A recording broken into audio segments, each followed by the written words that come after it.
ഇപ്പം നമ്മൾ ഇന്ത്യയിൽ നിന്ന് പൊതുവെ കേരളത്തിൽ നിന്നും പൊതുവെ കാണുന്ന ഒരു ട്രെൻഡാണ് പിള്ളേരെ എല്ലാം പഠിക്കാൻ സിറ്റിയിലേക്ക് വിടും. നമുക്കറിയാവുന്നതും അതേ ഉള്ളൂ, സിഡ്നി, മെൽബൺ, ബ്രിസ്ബെയിൻ. അപ്പം അവിടെ വന്നു കഴിയുമ്പം ഞങ്ങളെ സംബന്ധിച്ചിടത്തോളം ഏറ്റവും കൂടുതൽ കമ്മീഷൻ കിട്ടുന്ന യൂണിവേഴ്സിറ്റീസാണ് ആ 3 സ്റ്റേറ്റിലുള്ള അല്ലെങ്കിൽ 3 ക്യാപിറ്റൽ സിറ്റീസിലുള്ള. പക്ഷേ കുട്ടികൾക്ക് യാതൊരു പ്രയോജനമില്ല.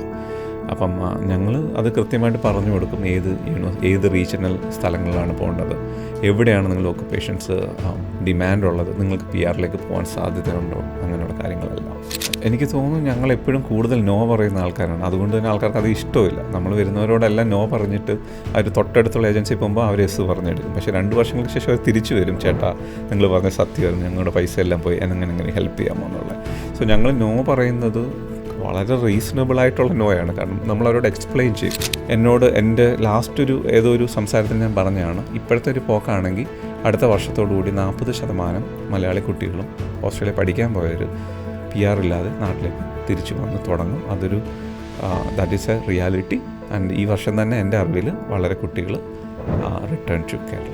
ഇവിടുത്തെ ഏജൻസീസ് എല്ലാം പറയുന്നതാണ്, നിങ്ങൾ പഠിക്കാൻ പോയി കഴിഞ്ഞാൽ പാർട്ട് ടൈം ജോലി കൊണ്ട് ഫീസ് അടയ്ക്കാം, അവിടെ ആപ്പിൾ പറിക്കാൻ പോയാൽ ഇത്ര രൂപ കിട്ടും. അതൊന്നും ഒട്ടും റിയാലിറ്റി അല്ല. നിങ്ങളിനി എത്ര അധികം ജോലി ചെയ്താലും നിങ്ങളുടെ അവിടെ അക്കോമഡേഷൻ വളരെ കോസ്റ്റ്ലി ആയിട്ടുള്ളൊരു നാടാണ് ഓസ്ട്രേലിയ. ഞാൻ കഴിഞ്ഞ ഒരു കേരള ഗവൺമെൻറ്റിൻ്റെ ഒരു മീറ്റിങ്ങിൽ പറഞ്ഞാണ്, ഇവിടെ ഇഷ്ടംപോലെ ട്രേഡേഴ്സുണ്ട്, പക്ഷേ അവർക്ക് ക്വാളിഫിക്കേഷനോ ഇംഗ്ലീഷ് ലാംഗ്വേജ് ഇല്ലാത്തതാണ് നമ്മുടെ പ്രധാന പ്രശ്നം. പണ്ടൊക്കെ മലയാളികൾ പാർട്ണർ വിസ അപ്ലൈ ചെയ്യുമ്പം റെഫ്യൂസലൊക്കെ വളരെ കുറവായിരുന്നു. ബട്ട് ഈയിടെയായിട്ട് റെഫ്യൂസൽസ് കാണാറുണ്ട്. അത് അവരുടെ ശ്രദ്ധക്കുറവാണ്. ഇവർ ചോദിക്കുന്ന 4 തരത്തിലുള്ള 4 കോർ ഏരിയ നമ്മളവിടെ ഇത് പ്രൂവ് ചെയ്യണം. അങ്ങനെ കുറച്ച് 4 ഡിഫൈൻഡ് ഏരിയാസ് ഉണ്ട്. അത് പ്രോപ്പറായിട്ട് നമ്മൾ ക്ലിയർ ചെയ്തില്ലെങ്കിൽ ഈ പാർട്ണർ വിസ പോലും റെഫ്യൂസ് പറ്റിക്കപ്പെട്ട് കഴിയുമ്പോഴാണ് ഇവർ നമ്മുടെ അടുത്ത് വന്ന് പറയുക. അപ്പോൾ ഞാനിതൊക്കെ ജോലി ചെയ്യുന്നുണ്ടെന്ന് അവർക്കറിയാം, ഇത്ര ഏരിയയിലാണ് വർക്ക് ചെയ്യുന്നത്. 3ാമത്തെ വിസയാണ് ഈ വിസിറ്റിംഗ് വിസയിൽ വന്നിട്ട് അവിടെ ജോലി തരാമെന്ന് പറഞ്ഞ ഒരു വലിയൊരു ഏജൻസി കേരളത്തിൽ തന്നെ ഉണ്ട്. അവർ തിരുവനന്തപുരം ബേസ്ഡാണ്, ഇപ്പോഴും ഉണ്ട്. അപ്പം അവർ പല രീതിയിലും ആൾക്കാരവിടെ എത്തിച്ചിട്ട് ആദ്യം പറഞ്ഞ പോലെ ഈ അസൈലം വിസയിലേക്ക് കൊണ്ടുവരും. ഈ അസൈലം വിസയാണ് ഇപ്പോൾ യൂറോപ്പിലെല്ലാം പ്രശ്നങ്ങളായിരിക്കുന്നത്. ഇത്തരം കാര്യങ്ങളൊക്കെ അവസാന നിമിഷമാണ് അവർ നമ്മളോട് പറയാറുള്ളത്.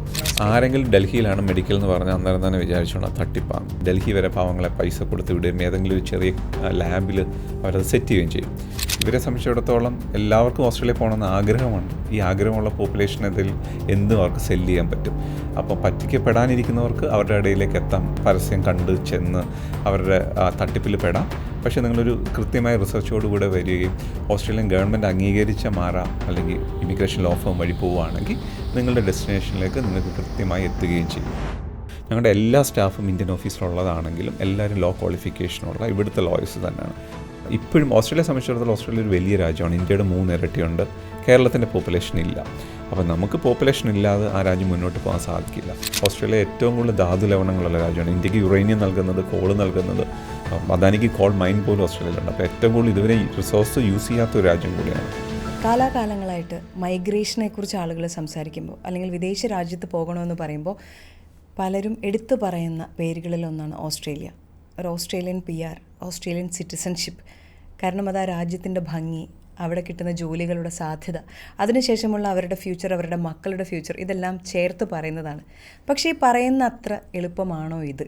ഇനി അല്ലെങ്കിൽ അതെങ്ങനെ എളുപ്പമാക്കാം? സൈന സൗത്ത് പ്ലസിൽ ഞാൻ റീണു. എനിക്കൊപ്പമുള്ളത് മാത്യൂസ് ഡേവിഡാണ്. അദ്ദേഹം അസെറ്റ് മൈഗ്രേഷൻ്റെ ഇമിഗ്രേഷനല്ലേ ചെയ്യുന്ന അവിടെ ഫൗണ്ടർ ആൻഡ് ഡയറക്ടറാണ്. സോ മാത്യൂസ്, നിങ്ങൾ വർഷങ്ങളായിട്ട് ഓസ്ട്രേലിയയിലുള്ള ഒരാളാണ്. അപ്പോൾ അസെറ്റ് എന്ന് പറയുന്ന പേരിന് ഒരു വാല്യൂ ഉണ്ട്. ആ ബ്രാൻഡിൻ്റെ പ്രത്യേകത എന്ന് വെച്ചിട്ടുണ്ടെങ്കിൽ ഹൈ സക്സസ് റേറ്റിൽ നിങ്ങൾ ഓസ്ട്രേലിയൻ വിസ പ്രോസസ്സ് ചെയ്യുന്നവരാണ്. അപ്പം എല്ലാവർക്കും പറയാം ഞങ്ങൾ അങ്ങനെ ചെയ്യുമ്പോൾ ഇങ്ങനെ ചെയ്യും, നിങ്ങളത് ചെയ്ത് കാണിച്ചവരാണ്. അസെറ്റിൻ്റെ പ്രത്യേകത എന്താണ്? അസെറ്റ് ഒരു ഓസ്ട്രേലിയൻ ഇമിഗ്രേഷൻ ഫേമാണ്. ഇപ്പം ചോദിച്ച പോലെ ഈ നാട്ടിൽ ചോദിച്ച എല്ലാവരും ഏജൻസാണ്, എല്ലാവരും മൈഗ്രേഷൻ ചെയ്യുന്നവരാണ്. പക്ഷേ ഓസ്ട്രേലിയയെ സംബന്ധിച്ചിടത്തോളം നിങ്ങൾ മൈഗ്രേഷൻ പ്രാക്ടീസ് ചെയ്യണമെന്നുണ്ടെങ്കിൽ അവിടെ ഇമിഗ്രേഷൻ ലോ പ്രാക്ടീസായി അവിടുത്തെ ഒരു എക്സാം ക്ലിയർ ചെയ്ത് ഓസ്ട്രേലിയൻ ഇമിഗ്രേഷൻ വകുപ്പ് തന്നെ അംഗീകരിച്ച ലിസ്റ്റിൽ നമ്മൾ എത്തണം. അപ്പോൾ അങ്ങനെ ഞാൻ 2017 എൻ്റെ കോഴ്സ് കഴിഞ്ഞ് ഇമിഗ്രേഷൻ ലോ കഴിഞ്ഞിട്ടാണ് ഞാൻ ഈ ഫേം തുടങ്ങിയത്. അപ്പോൾ അതുകൊണ്ട് തന്നെ അസെറ്റ് ഒരു രജിസ്റ്റേർഡ് ഇമിഗ്രേഷൻ ഫേമാണ് ഓസ്ട്രേലിയയിൽ. എന്നെപ്പോലെ ഒരു 8 ആൾക്കാർ കൂടെ ഈ ഫേമിൽ വർക്ക് ചെയ്യുന്നുണ്ട്. അപ്പോൾ ലാർജസ്റ്റ് സൗത്ത് ഇന്ത്യൻ ഇമിഗ്രേഷൻ ഫേമാണ്. അതാണ് ഞങ്ങളുടെ വ്യത്യസ്തത. നമ്മളൊരു രാജ്യത്തേക്ക് ചെല്ലുമ്പോൾ അത് നമ്മൾ ജോലി അന്വേഷിച്ചാണ് പോവുക. അപ്പോൾ നമ്മൾ ഒത്തിരി പേരും ആ ഒരു ജോലി കിട്ടുന്നു, സെറ്റിലാവുക, ആ ഒരു വാക്ക് പോലെ തന്നെ അവിടെ സെറ്റിലാവുകയാണ് പതിവ്. പക്ഷെ താങ്കൾ അതിൽ നിന്ന് വ്യത്യസ്തമായിട്ട് അവിടെ ചെന്നിട്ട് ലോ പഠിക്കാമെന്നൊരു തീരുമാനം എടുക്കുക. അപ്പം അങ്ങനെ ഒരു ഡിസിഷന് പിന്നിൽ എന്തായിരുന്നു? ഞാൻ സോഷ്യൽ വർക്കറായിട്ടാണ് ഇവിടുന്ന് മൈഗ്രേറ്റ് ചെയ്തത്. ഞാൻ ഇവിടുന്ന് പോകുമ്പോൾ തന്നെ എക്സ്പീരിയൻസ് ആയിട്ട് PR ആയിട്ട് പോയ ഒരാളാണ്. അവിടെ ചെന്നും എൻ്റെ കരിയർ ഗ്രോത്ത് വളരെ നല്ലതായിരുന്നു. മെൻ്റൽ ഹെൽത്തിലെ ക്ലിനിക്കൽ സോഷ്യൽ വർക്കറാണ്. അപ്പോൾ അങ്ങനെ ഇപ്പോഴും ഞാൻ പ്രാക്ടീസ് ചെയ്യുന്നുണ്ട്. ഇപ്പോൾ എനിക്കൊരു മിനിസ്റ്റീരിയൽ അപ്പോയിൻമെൻ്റ് ഉണ്ട്. അതൊരു വളരെ 3 days a year അത്രയും ഒരു inspection, 2 major mental health hospitals inspect ചെയ്യുന്ന ഒരു പ്രത്യേക ചുമതല എനിക്കുണ്ട്. അപ്പം ഈ മെൻ്റൽ ഹെൽത്തിൽ കുറേ നാൾ വർക്ക് ചെയ്ത് കഴിയുമ്പോൾ you need a break. And especially ഞാനൊരു ചൈൽഡ് സ്പെഷ്യലിസ്റ്റ് ആയിരുന്നു ആ സമയത്ത്. കുട്ടികളുടെ ട്രോമ റിലേറ്റഡ് ആയിട്ട് കാര്യങ്ങളായിരുന്നു നോക്കുന്നത്. അപ്പം അങ്ങനെ ഇരുന്ന സമയത്ത് എനിക്ക് 2 കുട്ടികളുണ്ടായി. അപ്പോൾ അന്നേരം എനിക്കും ഒരു ബ്രേക്ക് വേണമെന്ന ആഗ്രഹം വന്നു തുടങ്ങി. അന്നേരമാണ് ഞാൻ ഇമിഗ്രേഷൻ ലോയെ പറ്റി കൃത്യമായി പഠിക്കുകയും ഇമിഗ്രേഷൻ ലോ പഠിച്ചു കഴിയുമ്പോൾ എനിക്ക് എൻ്റേതായ ഒരു പ്രാക്ടീസ്, എൻ്റേതായ ഒരു സ്പേസ്, പിന്നെ നാട്ടിലൊക്കെ വരണമെന്നുണ്ടെങ്കിൽ നമുക്ക് നാട്ടിൽ നിന്ന് പ്രാക്ടീസ് ചെയ്യാം എന്നുള്ളൊരു ഒരു കണ്ടെത്തലിൽ നിന്നാണ് ഞാൻ ആ ഉദ്യമത്തിലേക്ക് സ്റ്റാർട്ട് ചെയ്തത്. അങ്ങനെ സക്സസ്ഫുള്ളി ഞാൻ കംപ്ലീറ്റ് ചെയ്തു. എൻ്റെ ആഗ്രഹപ്രകാരം എനിക്ക് ഇപ്പം കൂടുതലായിട്ട് ഫാമിലിയോടൊപ്പം ചിലവഴിക്കാൻ പറ്റുന്നുണ്ട്. എൻ്റെ ടൈം ഞാനാണ് ഡിസൈഡ് ചെയ്യുന്നത്, എൻ്റെ അപ്പോയിൻമെൻറ്റ്സ്. പിന്നെ ഇപ്പം ഞാൻ നാട്ടിൽ വരുന്ന പോലെ ഒരു വർഷത്തിൽ 2-3 പ്രാവശ്യം നാട്ടിൽ വരുന്നുണ്ട്. That's the change. ഓസ്ട്രേലിയയിൽ നിന്ന് നാട്ടിലേക്ക് 2-3 തവണയൊക്കെ വരുന്നു എന്ന് പറയുമ്പോൾ പലർക്കും അത് അസൂയയോട് കൂടിയേ കാണാൻ പറ്റത്തുള്ളൂ, കാരണം അതിൻ്റെ ഡിഫിക്കൽട്ടീസ്. ഇനി താങ്കൾ പറഞ്ഞതിൽ നിന്ന് തന്നെ ഞാൻ ചോദിക്കട്ടെ, PR എടുത്ത് പോയ ഒരാളാണ്. അപ്പോൾ ഒരു ഇന്ന കാലത്തോളം ഓസ്ട്രേലിയ പോലെ പല രാജ്യങ്ങളിലേക്കും പോകാനായിട്ട് നമുക്ക് ഇവിടുന്ന് പോയിൻറ്റ്സ് കാൽക്കുലേറ്റ് ചെയ്ത് PR എടുത്ത് പോകാമായിരുന്നു. പക്ഷേ ഇപ്പോൾ കാലം മാറിയതോടുകൂടി PR എടുത്ത് പോകുന്നൊരു സിസ്റ്റം ഇപ്പോഴും ഉണ്ടോ? തീർച്ചയായിട്ടും ഓസ്ട്രേലിയയെ സംബന്ധിച്ചിടത്തോളം ഇപ്പോഴും ഇന്ത്യയിൽ നിന്ന് സ്കിൽഡ് വിസാസാണ് ഏറ്റവും അധികം പ്രോസസ്സ് ചെയ്യുന്നത്. എൻ്റെ ഒരു സ്റ്റാറ്റിസ്റ്റിക്കൽ അനാലിസിസ് നോക്കുവാണെങ്കിൽ ഒരു 85% പോപ്പുലേഷനും സ്കിൽഡ് വിസയിലാണ് പോകുന്നത്. ഞാൻ സ്റ്റുഡൻസിനെ കൂട്ടുന്നില്ല, ഈ മൈഗ്രേഷൻ, അതായത് എംപ്ലോയി സ്പോൺസർഷിപ്പിൽ കൺസിഡർ ചെയ്യുമ്പോൾ. അപ്പോൾ അതുകൊണ്ട് തന്നെ ഇപ്പോഴും പോയിൻ്റ് ബേസ്ഡ് ആയിട്ടുള്ള ഇൻവിറ്റേഷൻ റൗണ്ടാണ്. ഇപ്പോൾ കഴിഞ്ഞ ഇൻവിറ്റേഷൻ റൗണ്ടിലും ഒരു ഏകദേശം നല്ലൊരു ഇൻവിറ്റേഷൻ റൗണ്ട് ഇന്ത്യക്ക് തന്നെയാണ് കിട്ടിയത്. സോ അതുകൊണ്ട് ഇപ്പോഴും നടക്കുന്നുണ്ട്. അതിലെ പ്രത്യേകത എന്ന് പറഞ്ഞത് പണ്ട് കിട്ടിയ പോലെ ഈ 65 പോയിൻ്റിൽ ഇൻവിറ്റേഷൻ കിട്ടും, ഞാൻ പല വീഡിയോയിലും പറയാറുണ്ട്, 65 പോയിൻ്റിൽ കിട്ടും എന്നുള്ള ഒരു സ്വപ്നം മാറിപ്പോയി. ഇപ്പം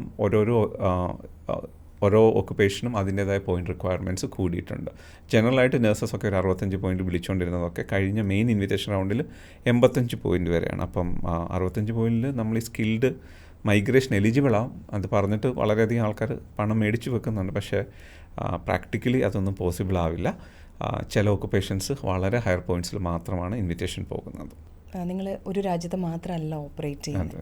അപ്പം ഇതിന് പല വശങ്ങളും. അതിൽ ആദ്യത്തേത്, ലോ പഠിച്ച് പാസ്സായി താങ്കൾ അതിനെക്കുറിച്ച് വ്യക്തമായി അറിഞ്ഞ് താങ്കളുടെ ഫേം തുടങ്ങുന്നത്. അങ്ങനെ ഒരാളുടെ അടുത്ത് വരുന്നതും ഒരു വിസ പ്രോസസ്സ് ചെയ്യുന്ന ഏജൻസിയും തമ്മിൽ ശരിക്കും എന്താണ് വ്യത്യാസം? സോ ഈ ഓസ്ട്രേലിയൻ മൈഗ്രേഷൻ ലോ ആണ് വേൾഡിലെ തന്നെ മൈഗ്രേഷൻ ലോയിൽ ഏറ്റവും കോംപ്ലക്സ് ആയിട്ടുള്ളത്. അത് എല്ലാ ലോ പ്രാക്ടീഷണേഴ്സ് അക്സെപ്റ്റ് ചെയ്തതാണ്. കാരണം അത് കാലാകാലങ്ങളായിട്ട് മാറിക്കൊണ്ടേയിരിക്കും, ചേഞ്ചസ് വന്നുകൊണ്ടേയിരിക്കും. നിങ്ങൾക്ക് എപ്പോഴും അപ്ഡേറ്റ്സ് വരാറുണ്ട്. ഇത്തരം അപ്ഡേറ്റ്സ് നമ്മൾ തന്നെ അവർ രജിസ്റ്റേർഡ് ആയതുകൊണ്ട് ഓസ്ട്രേലിയൻ ഗവൺമെൻറ്റിൻ്റെ നിയമപ്രകാരം നമ്മളെ അത് എഡ്യൂക്കേറ്റ് ചെയ്തിരിക്കണം. കാരണം നമ്മളാണ് അതിൻ്റെ ഫ്രണ്ട് എൻഡിൽ നിന്ന് ഈ പ്രോസസ്സും പ്രാക്ടീസസും ചെയ്യുന്നത്. സോ അപ്പോൾ എന്ത് ചേഞ്ചസ് ഓസ്ട്രേലിയയിൽ വന്നാലും ഞങ്ങളുടെ പീക്ക് ബോഡി ആണെങ്കിലും നമ്മുടെ രജിസ്ട്രേഷൻ ബോഡി ആണെങ്കിലും നമ്മളെ എഡ്യൂക്കേറ്റ് ചെയ്ത ശേഷം മാത്രമാണ് അവർ പലപ്പോഴും പ്രാക്ടീസസിലേക്ക് അല്ലെങ്കിൽ അതിൻ്റെ ഇതിലേക്ക് പോകുന്നത്.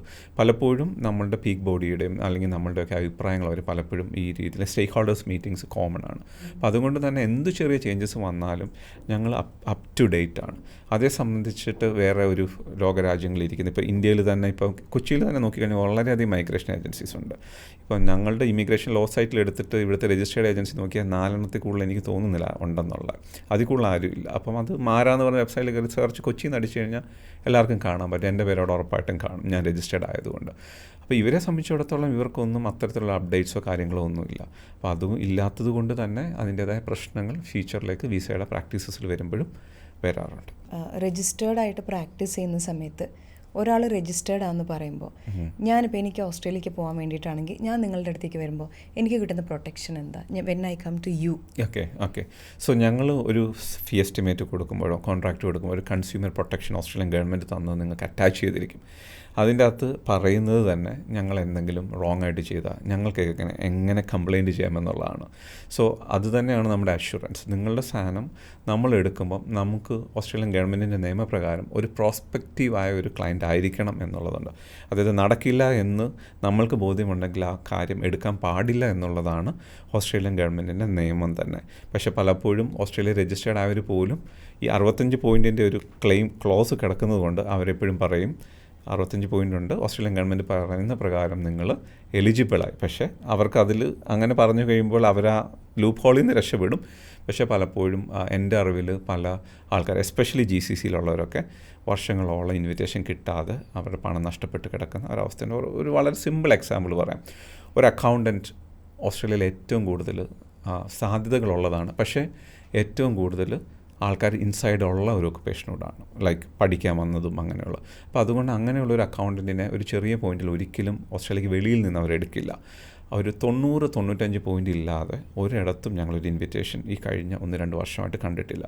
എനിക്ക് തോന്നുന്നു ഞങ്ങൾ എപ്പോഴും കൂടുതൽ നോ പറയുന്ന ആൾക്കാരാണ്. അതുകൊണ്ട് തന്നെ ആൾക്കാർക്ക് അത് ഇഷ്ടമില്ല. നമ്മൾ വരുന്നവരോടെല്ലാം നോ പറഞ്ഞിട്ട് അവർ തൊട്ടടുത്തുള്ള ഏജൻസി പോകുമ്പോൾ അവർ എസ് പറഞ്ഞെടുക്കും. പക്ഷേ 2 വർഷങ്ങൾക്ക് ശേഷം അവർ തിരിച്ചു വരും, ചേട്ടാ നിങ്ങൾ പറഞ്ഞ സത്യമായിരുന്നു, ഞങ്ങളുടെ പൈസ എല്ലാം പോയി, എങ്ങനെ ഹെൽപ്പ് ചെയ്യാമോ എന്നുള്ളത്. സോ ഞങ്ങൾ നോ പറയുന്നത് വളരെ റീസണബിളായിട്ടുള്ള നോയാണ്. കാരണം നമ്മളവരോട് എക്സ്പ്ലെയിൻ ചെയ്യും എന്തുകൊണ്ട് നിങ്ങളുടെ ഓക്കുപ്പേഷൻസ് കിട്ടാനുള്ള സാധ്യതയില്ല. കഴിഞ്ഞ നമ്മൾ അനാലിസിസ് ചെയ്യും ലാസ്റ്റ് ഇൻവിറ്റേഷൻ റൗണ്ട്, ഏതെങ്കിലും സ്റ്റേറ്റിൻ്റെ പർട്ടിക്കുലർ ലിസ്റ്റ്, ഇങ്ങനെയുള്ള ഏതെങ്കിലും രീതിയിൽ നിങ്ങൾക്ക് കിട്ടാൻ സാധ്യത ഉണ്ടെങ്കിൽ മാത്രമാണ് നമ്മൾ പലപ്പോഴും ഫയൽ എടുക്കാറുള്ളൂ. ഇപ്പം റെഗുലറായിട്ട് സ്ഥിരമായിട്ട് കണ്ടുവരുന്നൊരു കാഴ്ചയാണ്, നമ്മൾ ചെന്ന് നമ്മൾ ഇതുവരെയുള്ള ക്വാളിഫിക്കേഷൻസ് വെച്ചിട്ട് അപ്ലൈ ചെയ്യാൻ വരും. അപ്പോൾ പറ്റുന്നില്ല, ആ പോയിൻറ്റ്സ് നമുക്ക് തികയുന്നില്ല, അല്ലെങ്കിൽ നമ്മളെ കൊണ്ടത് പറ്റുന്നില്ല. അപ്പോൾ നിങ്ങൾ പറയുന്നു അപ്പോൾ ഉടനെ തൊട്ടടുത്ത സ്റ്റെപ്പായിട്ട് എപ്പോഴും ചെയ്യുന്നതാണ് എന്നാൽ പിന്നെ പഠിച്ചേക്കാം, ഒരു സ്റ്റുഡൻറ്റ് വിസ എടുത്ത് പോയേക്കാം. സോ ഒരു സ്റ്റുഡൻറ്റ് വിസ എടുത്ത് വരുന്ന ഒരാൾ ഒരു PG കോഴ്സ് കഴിയുമ്പോൾ 50 ലക്ഷത്തോളം രൂപ വരുന്നുണ്ട്. ഒരു അല്ലാത്ത ഡിപ്ലോമ കോഴ്സ് കഴിയുമ്പോൾ 35 ലാക്സിനടുത്ത് വരുന്നുണ്ട്. അപ്പോൾ അങ്ങനെയാണ് അവിടെ വന്ന് പഠിക്കുന്നത്. അപ്പോൾ തൊട്ടടുത്ത സ്റ്റേജായിട്ട് ഇതാണ് അവർ ഓപ്റ്റ് ചെയ്യുന്നത്. അപ്പോൾ ഇപ്പോൾ ഈ 65 പോയിൻറ്റ്സ് ഇല്ല എന്നുള്ളൊരാൾ ഒരു പഠിക്കാൻ ഒരു കോഴ്സ് എടുത്തങ്ങ് വന്നാൽ അങ്ങനത്തെ ഓപ്ഷൻസുമായിട്ട് നിങ്ങളുടെ അടുത്ത് വരാറില്ലേ? അതോ നിങ്ങളത് സജസ്റ്റ് ചെയ്യാറുണ്ടോ? അങ്ങനെ അധികം സജസ്റ്റ് ചെയ്യാറില്ല, കാരണം അത് ഏറ്റവും വലിയ മണ്ടത്തരം കൂടെയാണ്. കാരണം ഞാൻ ഓപ്പണായിട്ട് പറഞ്ഞു കഴിഞ്ഞാൽ ഇന്നത്തെ ദിവസം ഓസ്ട്രേലിയ പഠിക്കുന്ന ഇൻ്റർനാഷണൽ സ്റ്റുഡൻസിൻ്റെ എണ്ണം 7 ലക്ഷത്തിലധികമാണ് ഇന്ന് പഠിക്കുന്ന. കറൻ്റ്ലി എൻറോൾഡ് സ്റ്റുഡൻസിൻ്റെ 7 lakhs സംതിങ് ആണ്. ഈ വർഷം ഓസ്ട്രേലിയൻ ഗവൺമെൻറ് സ്കിൽഡ് വിസയ്ക്ക് കൊടുത്തേക്കുന്നത് 1,35,000 ഓക്കെ.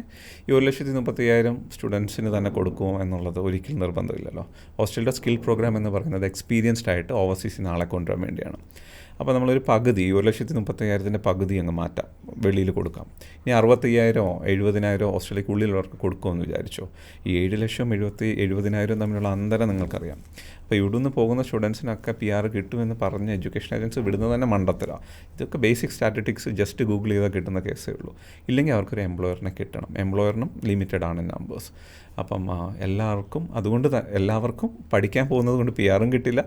ഈ PR കിട്ടാത്തതുകൊണ്ട് പഠിക്കാൻ പോയാലും PR കിട്ടണമെന്ന് നിർബന്ധമില്ല. അത് കുറേ കാര്യങ്ങൾ മാറ്റേഴ്സാണ് ഓസ്ട്രേലിയയിൽ.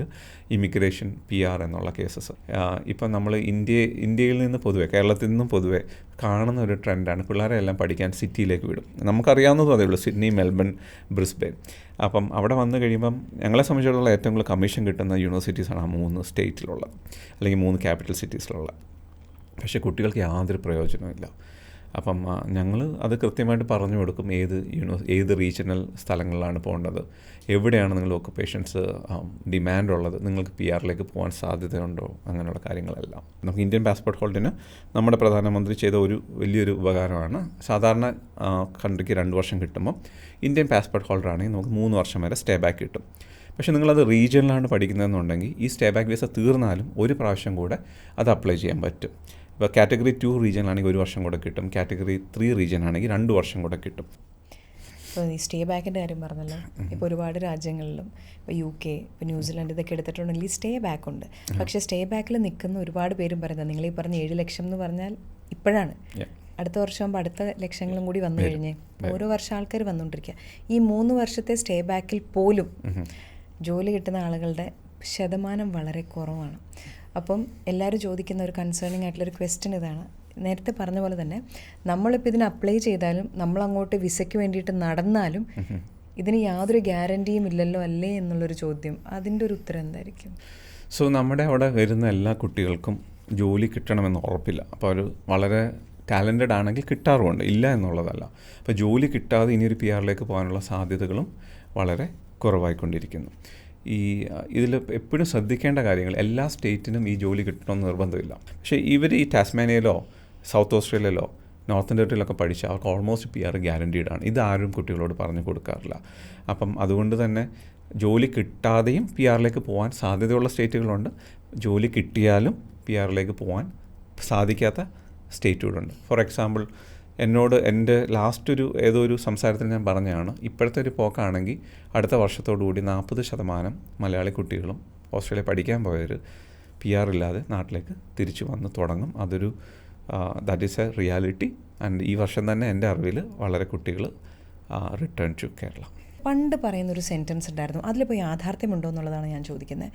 ഇപ്പം ഈ പൈസയ്ക്ക് പോയാലും ഒരു 2-3 കൊല്ലം പാർട്ട് ടൈം ജോലി എടുത്താൽ തന്നെ തീരുന്നതേ ഉള്ളൂ ഇത് എന്ന് പറയുന്നതിൽ വാസ്തവമുണ്ടോ? ഇവിടുത്തെ ഏജൻസീസ് എല്ലാം പറയുന്നതാണ്, നിങ്ങൾ പഠിക്കാൻ പോയി കഴിഞ്ഞാൽ പാർട്ട് ടൈം ജോലി കൊണ്ട് ഫീസ് അടയ്ക്കാം, അവിടെ ആപ്പിൾ പറിക്കാൻ പോയാൽ ഇത്ര രൂപ കിട്ടും, അങ്ങനെ വളരെ അധികം കിട്ടാം, സ്ട്രോബെറി പറിക്കാൻ പോയാൽ കിട്ടും. അതൊന്നും ഒട്ടും റിയാലിറ്റി അല്ല. ഞങ്ങളവിടെ താമസിക്കുന്ന നമ്മൾ ഈ സ്റ്റുഡൻസിൻ്റെ സ്ട്രഗിൾസ് നമ്മൾ ഡേ ടു ഡേ ലൈഫിൽ കാണുന്നതാണ്. നിങ്ങളിനി എത്ര അധികം ജോലി ചെയ്താലും നിങ്ങളുടെ അവിടെ അക്കോമഡേഷൻ വളരെ കോസ്റ്റ്ലി ആയിട്ടുള്ളൊരു നാടാണ് ഓസ്ട്രേലിയ. ഫുഡും നല്ല കോസ്റ്റ്ലിയാണ്. അവർക്ക് കാറ് വേണം, അല്ലെങ്കിൽ കമ്മ്യൂട്ടേഷൻ എന്താണോ അതെല്ലാം നോക്കണം. ഇത്തരം കാര്യങ്ങളിൽ ചിലവുകൾ മാത്രം നടന്നു പോകാനുള്ള സാധ്യതകൾ മാത്രമാണ് ഈ ജോലി കിട്ടിയാൽ പോലും ഉണ്ടാവുകയുള്ളൂ. ഇപ്പോൾ ഈ ബാങ്കിൻ്റെ ലോണോ അതിൻ്റെ പലിശകളൊക്കെ അടയ്ക്കണമെന്നുണ്ടെങ്കിൽ അവർ സ്റ്റേ ബാക്ക് വിസയിലാണ് ഇത് പലപ്പോഴും കുട്ടികൾ അടയ്ക്കുന്നത്. സ്റ്റേ ബാക്കിൽ ഇവർക്ക് ഫുൾ വർക്ക് റൈറ്റ്സ് ഉണ്ട്. ഒരു മിനിമം സാലറി ഓസ്ട്രേലിയയിൽ ഒരു 60,000 രൂപ, $70,000 ഒക്കെ ഇവർക്ക് ഈസി ആയിട്ട് 1-2 ജോലി കൊണ്ട് ഇവർ മേക്ക് ചെയ്യാറുണ്ട്. അപ്പം നല്ലൊരു രീതിയിൽ ഡെഡിക്കേറ്റഡ് ആയിട്ട് ഒരു സ്റ്റുഡൻ്റ് ആണെങ്കിൽ ഇപ്പോൾ ഇവൻ PR കിട്ടിയില്ലെങ്കിൽ പോലും ഈ 3 വർഷത്തെ സ്റ്റേ പാക്കിങ് കൊണ്ട് ഇവർക്ക് ലോൺസ് കംപ്ലീറ്റ് ചെയ്യാൻ സാധിക്കും. ഇപ്പോൾ സ്കിൽഡ് ആയിട്ടുള്ള ആളുകളെയും അങ്ങോട്ട് മൈഗ്രേറ്റ് ചെയ്യാൻ പറ്റുന്ന പരിപാടി, അവരുടെ സ്കിൽഡ് മൈഗ്രേഷൻ നടക്കുന്നുണ്ട്. പക്ഷേ ഇതിപ്പം long term short term skill category പറയുമല്ലോ, ഇന്നതാണ് വരാൻ പോകുന്നത്, ഇന്നതിനാണ് ഇപ്പോൾ പെട്ടെന്ന് ഡിമാൻഡ് എന്നുള്ളത്. അങ്ങനെ ഇപ്പോൾ ഓസ്ട്രേലിയയിൽ ഏറ്റവും ഡിമാൻഡുള്ള സ്കിൽ ഒരു ജോബ് കാറ്റഗറി ഏതാണ്? സോ ഈ വർഷം ബിൽഡിംഗ് ആൻഡ് കൺസ്ട്രക്ഷനാണ് ഓസ്ട്രേലിയൻ ഗവൺമെൻറ് ഏറ്റവും കൂടുതൽ മുന്നോട്ട് കൊണ്ടുവരുന്നത്. കാരണം ഒരു റീബിൽഡിംഗ് ആണ്. കോവിഡിന് ശേഷം ഒരു കൺസിസ്റ്റൻസി ഓഫ് ഹെൽത്ത് കെയർ ആയിരുന്നു നമുക്ക് വേണ്ടത്. കോവിഡിൻ്റെ സമയത്ത് നമുക്ക് ഒത്തിരി നാണക്കേടുള്ള കാര്യമാണ്, നമുക്ക് ലാബ്സ് ഇല്ലായിരുന്നു. അപ്പോൾ നമ്മൾ മെഡിക്കൽ ലാബ് സയൻറ്റിസ്റ്റിനെ ഇൻവൈറ്റ് ചെയ്തു. നഴ്സസ് വളരെ ഷോർട്ടേജ് വന്നു. ഓൾഡ് ഏജിൽ ഒത്തിരി മരണങ്ങൾ നടന്നു. അപ്പം കോവിഡാനന്തര ഇൻവിറ്റേഷൻസ് മെയിൻലി ഹെൽത്ത് ഫോക്കസ്ഡ് ആയിരുന്നു. അപ്പോൾ അതുകൊണ്ട് തന്നെ നഴ്സസ്, സോഷ്യൽ വർക്കേഴ്സൊക്കെ എല്ലാ 65 പോയിൻറ്റിൽ, ഫിസിയോതെറാപ്പിസ്റ്റ് എല്ലാവരും മിനിമം പോയിൻറ്റിൽ ഡയറക്റ്റ്ലി PRലേക്ക് വന്നു. അപ്പോൾ ആ ഒരു ഇറ കഴിഞ്ഞു. ഇപ്പം കഴിഞ്ഞ ബഡ്ജറ്റിൽ അവർ കൂടുതൽ ഫോക്കസ് ചെയ്തേക്കുന്നത് ബിൽഡിംഗ് ആൻഡ് കൺസ്ട്രക്ഷനാണ്. ഒളിമ്പിക്സ് ബ്രിസ്ബനിൽ വരാൻ പോവുകയാണ്. പല മൈനിങ്സ് സെക്ടേഴ്സ് ഓപ്പൺ ആയി തുടങ്ങി. അപ്പോൾ അത്തരത്തിലുള്ള ഒരു ഒക്കുപേഷൻ ലിസ്റ്റാണ് കൂടുതലായിട്ട് ഇപ്പോൾ അവർക്ക് ഫോക്കസ്. പക്ഷേ അതേപോലെ തന്നെ ഹെൽത്തിലും ഈക്വലായിട്ടുള്ള പ്രാധാന്യം ഇപ്പോഴുമുണ്ട്.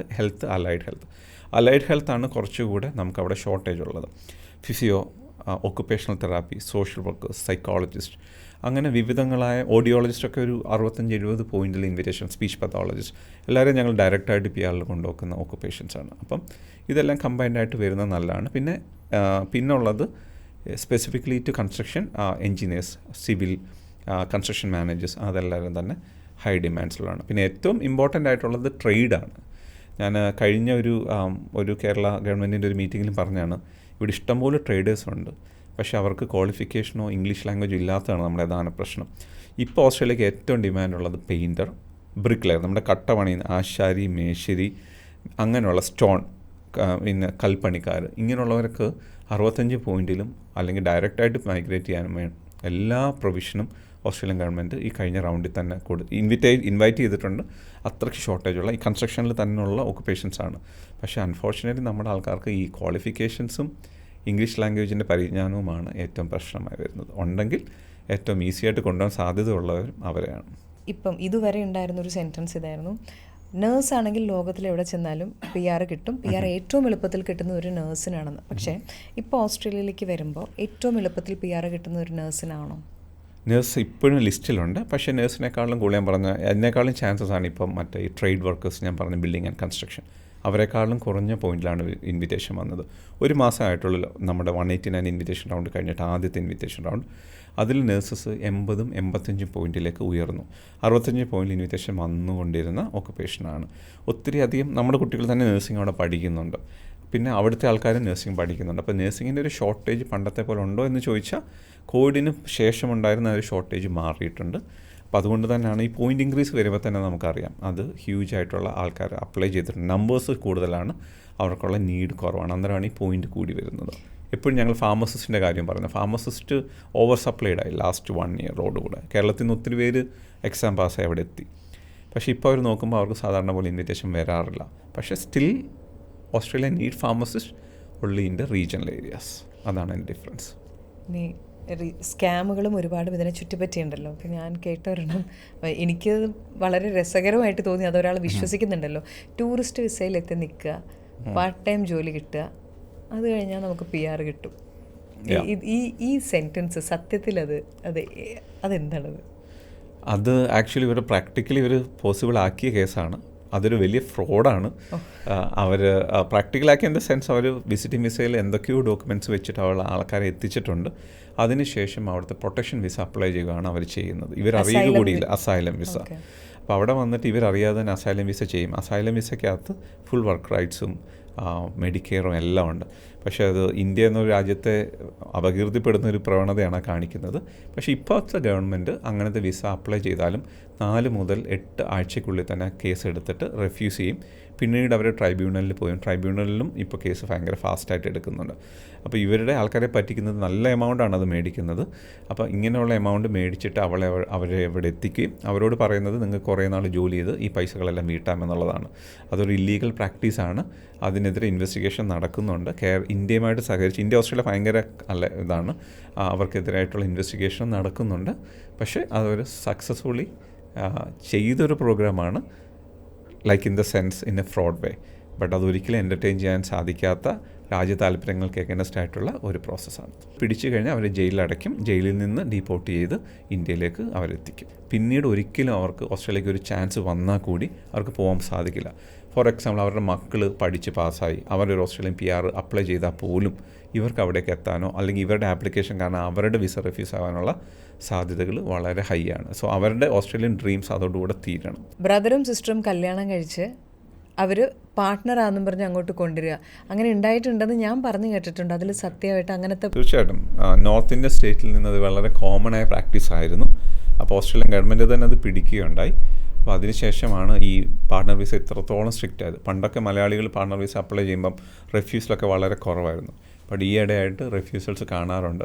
അത് അവരുടെ ശ്രദ്ധക്കുറവാണ്. ഇവർ ചോദിക്കുന്ന 4 തരത്തിലുള്ള 4 കോർ ഏരിയ നമ്മളവിടെ ഇത് പ്രൂവ് ചെയ്യണം.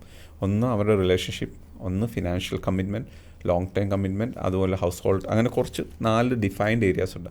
അത് പ്രോപ്പറായിട്ട് നമ്മൾ ക്ലിയർ ചെയ്തില്ലെങ്കിൽ ഈ പാർട്ട്ണർ വിസ പോലും റെഫ്യൂസ്. അതിൻ്റെ മെയിൻ കാരണം ഇപ്പോൾ മുമ്പേ പറഞ്ഞ പോലുള്ള ഫ്രോഡുലൻറ്റ് മാരേജസ് ആണ്. അതുകൊണ്ട് തന്നെയാണ് ഇപ്പോഴത്തെ മാരേജ് വിസ 2 വിസ തമ്മിൽ ടുഗദറാണ്. ആദ്യത്തെ 2 വർഷം ഓസ്ട്രേലിയൻ ഗവൺമെൻറ് വെയിറ്റ് ചെയ്യും, ഇവരുടെ marriage is going good, they have any domestic violence issues ഒക്കെ ഇല്ലെങ്കിൽ മാത്രമാണ് ഫൈനൽ വിസാസ് ഗ്രാൻഡ് ആവത്തുള്ളൂ. ഇപ്പം അസറ്റിൻ്റെ ഒരു പ്രത്യേകതയായിട്ട് പറയുന്നത് സക്സസ് റേറ്റ് ഭയങ്കര ഹൈ ആണെന്നുള്ളതാണ്. അപ്പം അതെങ്ങനെയാണ് നിങ്ങളുടെ മാനേജ്മെൻറ്റ് സ്റ്റൈൽ എങ്ങനെയാണ് അത്രയും ഒരു ഹൈ സക്സസ് റേറ്റിലേക്ക് എത്തിക്കാൻ പറ്റുന്നത് എങ്ങനെയാണ്? ഇപ്പോൾ ഞാൻ ആദ്യം പറഞ്ഞ പോലെ നമ്മൾ കുറേ നോ പറയുന്ന ആൾക്കാരാണ്. അപ്പോൾ ആദ്യം തന്നെ നടക്കാത്ത കേസ് നോ പറയുന്നതുകൊണ്ട് തന്നെ ഉണ്ടാകുന്നതാണ് സക്സസ് റേറ്റ്. അല്ല, അതൊരു വലിയ മാജിക് അല്ല. നമുക്ക് നടക്കുമെന്ന് തോന്നുന്നതും നമുക്ക് കിട്ടുമെന്ന് ഉറപ്പുള്ളത് കേസുകളാണ് മെയിനായിട്ട് നമ്മൾ ചെയ്യുന്നത്. പ്രത്യേകിച്ച് ഓൺ ഷോറിലൊക്കെ ആണെങ്കിൽ നമുക്ക് ഓൾമോസ്റ്റ് എല്ലാ ഇതും തന്നെ നമുക്ക് ഗ്യാരണ്ടീഡായിട്ട് കിട്ടുന്ന ഒരു കേസാണ് നമ്മുടെ ഇൻവിറ്റേഷൻസും കാര്യങ്ങളൊക്കെ. ഓഫ് ഷോറിലാണ് ഇപ്പോഴും കുറച്ചുകൂടി ആൾക്കാർ 1-2 വർഷമായിട്ട് വെയിറ്റ് ചെയ്യുന്ന ആൾക്കാരൊക്കെ മാക്സിമം കാണും. കാരണം ഈ കോവിഡിന് ശേഷം വന്നേക്കുന്ന ചില പോയിൻ്റ് കുറവുള്ള എൻജിനീയേഴ്സ്, IT പ്രൊഫഷണൽസിനൊരു ഞാൻ പറഞ്ഞ പോലെ കോവിഡിന് ശേഷം കൂടുതലായിട്ട് ഹെൽത്ത്, ഇപ്പോൾ കൺസ്ട്രക്ഷൻ ബിൽഡിംഗ് ആണ്, അപ്പോൾ ITക്ക് ഒരു വലിയൊരു ഇൻവിറ്റേഷൻ വന്നിട്ടില്ല. അങ്ങനെയുള്ള കുറച്ച് ആൾക്കാർ ഒഴികെ ഓൾമോസ്റ്റ് എല്ലാവരുടെയും കേസസ് ഇൻവിറ്റേഷൻസ് ഒക്കെ വന്നു കഴിഞ്ഞാണ്. അപ്പം ഈ നമ്മൾ എടുക്കുന്ന കേസ് കുറച്ചുകൂടെ സാധ്യത ഉള്ളത് എടുക്കുന്നത് കൊണ്ടാണ് ഈ സക്സസ് റേറ്റ് ഉണ്ടാവുക. പക്ഷെ അങ്ങനെ നിങ്ങൾ എടുത്തു കഴിയുമ്പോൾ ഇപ്പോൾ വേറെ ഏജൻസീസ് എല്ലാം അവർക്ക് തോന്നിയ പോലെ ചെയ്യുന്ന ഒരുപാട് ഏജൻസീസ് ഉണ്ട്. ദാറ്റ്സ് ലൈക്ക് ആ പൈസ end of the day it's A business അല്ലേ? അപ്പോൾ നമ്മൾ ഒരുപാട് നോ പറയുന്ന സമയത്ത് നിങ്ങൾ ഓസ്ട്രേലിയ മാത്രമല്ല ചെയ്യുന്നത്, പല രാജ്യങ്ങളിൽ നിങ്ങൾ ഓപ്പറേറ്റ് ചെയ്യുന്നുണ്ട്.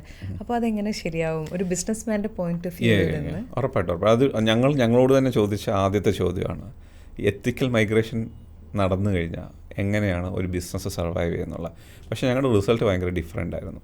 അങ്ങനെ ഉണ്ടാകുമ്പോൾ നമ്മളൊരു എത്തിക്കലാണെന്ന് അറിയുമ്പം അതിനെ തിരഞ്ഞു പിടിച്ച് വരുന്ന ആൾക്കാരുണ്ട്. ഇപ്പം എൻ്റെ ഒരു ഡെമോഗ്രഫി അല്ലെങ്കിൽ ഒരു പോപ്പുലേഷൻ ചോദിച്ചു കഴിഞ്ഞാൽ Malayali clients is less than 2% for us, അത്രയേ ഉള്ളൂ. Indian clients is 7%. അത് ഞങ്ങൾക്ക് കൃത്യം സ്റ്റാറ്റിസ്റ്റിക്സ് ഉണ്ട്. അപ്പോൾ ഇന്ത്യൻ പോപ്പുലേഷൻ 7% ഉള്ളൂ. 93% ആൾക്കാരും ഞങ്ങളുടെ ക്ലയൻസ് ഔട്ട്സൈഡ് ഓഫ് ഇന്ത്യയാണ്. അപ്പോൾ അതുകൊണ്ട് നമ്മുടെ ഒരു population strategy is not Malayalis or not India, like നമ്മുടെ ഒരു ക്യാമ്പയിൻ സ്ട്രാറ്റജീസ്. ബട്ട് നമ്മൾ മലയാളി ആയതുകൊണ്ടും നമ്മുടെ പ്രോസസ്സിംഗ് ഓഫീസും കാര്യങ്ങളെല്ലാം ഇന്ത്യയിലായതുകൊണ്ടുമാണ് നമ്മൾ whenever I comes to India we do seminars, we do everything. But മലയാളികൾക്കും അതേപോലെ വളരെയധികം ഇൻവിറ്റേഷൻസ് ഓസ്ട്രേലിയയിലേക്ക് വരും. അപ്പോൾ അതുകൊണ്ട് തന്നെ ഓട്ടോമാറ്റിക്കലി സക്സസ് റേറ്റ് കൂടും. എൻ്റെയൊക്കെ ഒരു പെയ്ഡ് അപ്പോയിൻമെൻ്റ് ആണ് ഓസ്ട്രേലിയയിൽ. എൻ്റെ കാണണമെന്നുണ്ടെങ്കിൽ ഒരു $225 ആണ് എൻ്റെ ഒരു ഹാഫ് ആൻ അവർ അല്ലെങ്കിൽ 45 minutes ഓഫ് അപ്പോയിൻമെൻറ്റ്. എൻ്റെ ഒരു വെയിറ്റിംഗ് ടൈം ഒരു 2 to 3 weeks ആണ് ഓൾ ദ ടൈംസ്. ഞാനൊരു 18 അപ്പോയിൻമെൻറ്റ്സ് വീക്ക്ലി കൊടുക്കുന്നു. ഞാൻ എന്നെ പൊക്കി പറയുന്നതല്ല, that is how the things happening. So ആ വെയിറ്റിംഗ് ടൈം വരുന്നത് ആൾക്കാർ ready to wait for my appointment to get the right informations. അപ്പം നമ്മൾ എത്തിക്കലായിട്ട് തുടങ്ങുമ്പം ഓട്ടോമാറ്റിക്കലി ആൾക്കാർ അതിനെ അക്സെപ്റ്റ് ചെയ്യും, അതിനെ റെസ്പെക്റ്റ് ചെയ്യും. അവർ ആ ഒരു ഒപ്പീനിയന് വേണ്ടി വെയിറ്റ് ചെയ്യുകയും ചെയ്യും. ഇനി ഡോക്യുമെൻറ്റേഷൻ, ഒരു കുത്തോ കോമയോ മാറിയാലും ഇങ്ങനെ കേട്ടിരിക്കുന്നത് ഞാൻ, ഓസ്ട്രേലിയൻ ഡോക്യുമെൻറ്റേഷൻ പ്രോസസ്സ് ഭയങ്കര കട്ടിയാണ്. അത് അറിയുന്നവൻ ചെയ്തില്ലെങ്കിൽ വീണ്ടും വീണ്ടും അപ്ലൈ ചെയ്യേണ്ടി വരും. ഓരോ തവണ അപ്ലൈ ചെയ്യുമ്പോഴും പൈസ കൊടുത്തുകൊണ്ടിരിക്കണം. ഇതിലെത്രത്തോളം ഇതുണ്ട്? ഡോക്യുമെൻറ്റേഷൻ ഈസ് ഭയങ്കര ക്രൂഷ്യലാണ്. ഓസ്ട്രേലിയ ആണെങ്കിലും ന്യൂസിലൻഡ് ആണെങ്കിൽ ന്യൂസിലൻഡിൽ ലൈസൻസും ഉണ്ട്. അപ്പോൾ രണ്ടും ഓൾമോസ്റ്റ് സെയിം ആണ്. അപ്പം രണ്ടും ഓൾമോസ്റ്റ് സെയിം ആണ്. അപ്പോൾ അതുകൊണ്ട് തന്നെ ഡോക്യുമെൻറ്റേഷൻ നമ്മൾ വളരെ വെൽ ട്രെയിൻഡുള്ള സ്റ്റാഫിനെയാണ് നമ്മളിവിടെ എംപ്ലോയ് ചെയ്തിരിക്കുന്നത്. ഞങ്ങൾ പറഞ്ഞ 8 ലോ പ്രാക്ടീഷണേഴ്സ് ലൈക്ക് ഇമിഗ്രേഷൻ കഴിഞ്ഞ ആൾക്കാർ നമ്മുടെ കൂടെ ഉണ്ട്. ഇപ്പോൾ നമ്മളെല്ലായ്പ്പോഴും ഓൺ എ വീക്ക്ലി ബേസിസ് നമ്മുടെ സ്റ്റാഫിനെ ട്രെയിനാണ്. ഞങ്ങളുടെ എല്ലാ സ്റ്റാഫും ഇന്ത്യൻ ഓഫീസിലുള്ളതാണെങ്കിലും എല്ലാവരും ലോ ക്വാളിഫിക്കേഷനുള്ള ഇവിടുത്തെ ലോയേഴ്സ് തന്നെയാണ്. അപ്പം ഇവിടെ ഒരു 3 വേ ഓഫ് പ്രോസസ്സ് ഉണ്ട്. ഇപ്പം ആദ്യം നമ്മുടെ ഇനീഷ്യൽ ഡോക്യുമെൻറ്റേഷൻ ടീം ചെക്ക് ചെയ്യും. അതിനുശേഷം നമ്മുടെ ലോ ഗ്രാജുവേറ്റ്സ് അവർ ചെക്ക് ചെയ്യും. അതിനുശേഷം മാരെയും ചെക്ക് ചെയ്ത ശേഷമാണ്, മാരയ്ക്ക് മാത്രമാണ്, ഞങ്ങളെപ്പോലുള്ളവർ മാത്രമാണ് ഇവരെന്ത് ചെയ്താലും അത് സബ്മിറ്റ് ചെയ്യാനുള്ള അവകാശമുള്ളൂ. നമ്മുടെ കയ്യിലാണ് കാർഡ് ഇരിക്കുന്നത്. അപ്പോൾ നമ്മളും വെരിഫൈ ചെയ്തിട്ടാണ് നമ്മൾ ഈ പ്രോസസ്സ് സബ്മിഷൻ ചെയ്യുന്നത്. അതുകൊണ്ട് തന്നെ സക്സസ് റേറ്റ് പൊതുവെ ഹൈ ആണ്.